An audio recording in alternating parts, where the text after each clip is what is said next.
नमस्कार दोस्तों, आपका बहुत बहुत स्वागत है एक कदम अध्यात्म की ओर में। परम शक्ति जगदम्बा माता को कई नामों से पुकारा जाता है।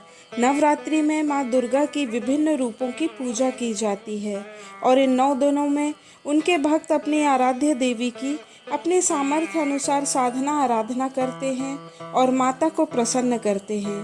क्या आप जानते हैं आदि शक्ति माँ जगदम्बा का नाम दुर्गा कैसे पड़ा और शाकंभरी देवी माता दुर्गा का कौन सा स्वरूप है?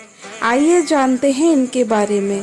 प्राचीन काल में दुर्गम नाम के एक बहुत ही भयंकर महादैत्य था।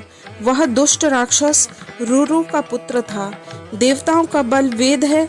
वह वेद के नष्ट हो जाने पर देवताओं का भी नाश हो जाएगा, ऐसा सोचा करता था।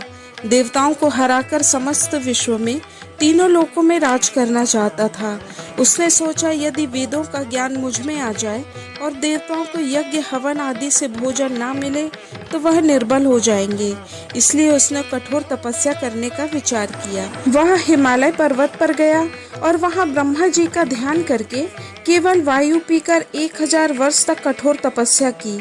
उसके तेज से देवगणों सहित समस्त प्राणी संतृप्त हो गए। उसकी तपस्या से भगवान ब्रह्मा जी प्रसन्न हो गए। समाधि में बैठे हुए दैत्य से ब्रह्मा जी ने कहा, तुम्हारा कल्याण हो, तुम्हारे मन में जो भी इच्छा हो उसे मांग लो, मैं तुम्हारी तपस्या से प्रसन्न हूँ। ब्रह्मा जी के मुख से यह वाणी सुनकर दैत्य समाधि से उठ खड़ा हुआ। उसने पूजा करके वर मांगते हुए कहा, हे सुरेश्वर, मुझे सभी वेद देने की कृपा कीजिए।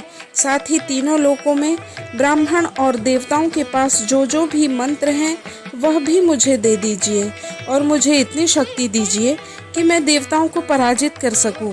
उसकी बात सुनकर ब्रह्मा जी ने ऐसा ही हो कहा और अपने लोक के लिए चले गए। इस समय ब्राह्मण सभी वेदों का ज्ञान भूल गए। अब वह मंत्र पढ़ना भी भूल गए। सुबह शाम पूजा करना, होम हवन, श्राद्ध, यज्ञ इत्यादि कैसे किया जाता है उन्हें कुछ भी याद नहीं रहा। इस कारण पृथ्वी पर हाहाकार मच गया।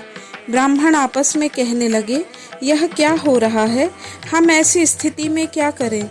मनुष्यों द्वारा हवन यज्ञ आदि का भाग न मिलने के कारण सभी देवता भी कमजोर हो गए और अमर होते हुए भी वे बूढ़े हो गए। दुर्गम दैत्य बलशाली हो गया। उसने देवताओं की नगरी अमरावती को घेर लिया। देवता निर्बल हो गए, इसलिए इतने बड़े दैत्य के साथ युद्ध करने में असमर्थ थे। वे भागकर पर्वत की गुफाओं में और सुमेरु पर्वत में छुप गए।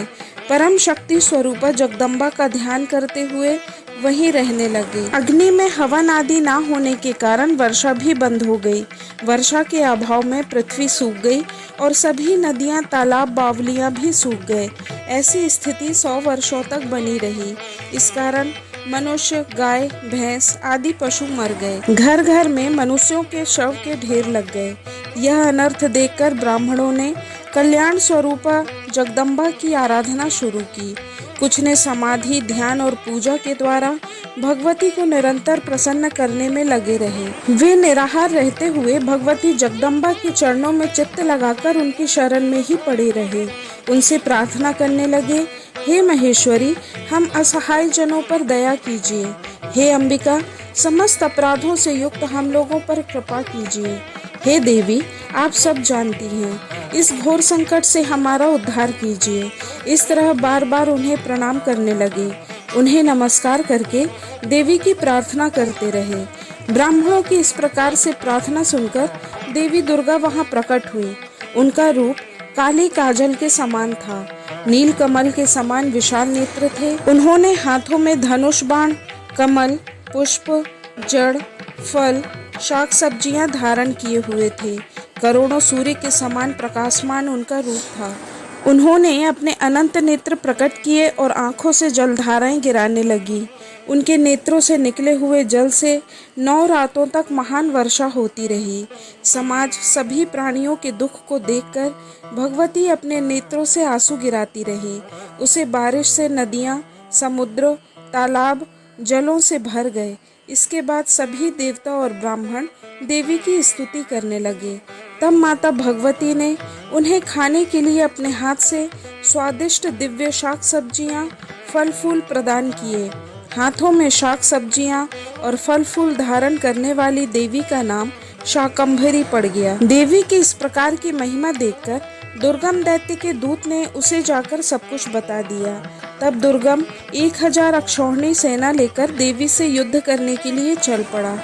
उसकी विशाल सेना देखकर देवताओं की मंडली में चीख पुकार मचने लगी। सभी ब्राह्मण और देवता रक्षा करो इस प्रकार के शब्द बोलने लगे। तब भगवती शिवा ने देवताओं की रक्षा के लिए उनके चारों तरफ एक चक्र बना दिया और वह स्वयं बाहर खड़ी हो गई। भगवती माता और दुर्गम दैत्य के बीच युद्ध होने लगा। दुर्गम दैत्य की सेना में बड़े बड़े और बहुत ही भयंकर राक्षस चारों ओर हाहाकार मचा रहे थे। तब देवी के शरीर से कई शक्तियां प्रकट हुई। इनमें माता काली, तारिणी, बाला, त्रिपुर भैरवी, बगला, मातंगी, त्रिपुर सुंदरी, इस तरह बहुत सारी देवियां प्रकट हो गईं और अपने हाथों में अस्त्र शस्त्र धारण कर लिए। युद्ध स्थल में मृदंग, शंख, वीणा आदि की ध्वनि गूंजने लगी। इन महाशक्तियों ने मिलकर दैत्यों की पूरी सेना को समाप्त कर दिया। देवी माता और दुर्गम दैत्य के बीच भीषण युद्ध होने लगा। अंत में माता भगवती ने उस दुर्गम दैत्य को पराजित कर दिया। वह दैत्य मृत्यु को प्राप्त हो गया। उसके शरीर से तेज निकलकर देवी के अंदर समा गया। उस भयंकर दैत्य का संहार हो जाने पर तीनों लोक में शांति छा गई।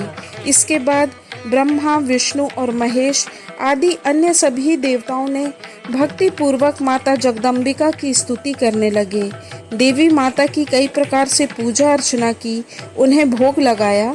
तब देवी दुर्गा का क्रोध शांत हुआ। दुर्गम दैत्य का वध करने के कारण ही माता जगदम्बिका दुर्गा नाम से प्रसिद्ध हुई। दोस्तों, यह वीडियो आपको कैसी लगी कृपया कमेंट करके जरूर बताएं। साथ ही चैनल को सब्सक्राइब करें, लाइक और शेयर करें। धन्यवाद। नमस्कार।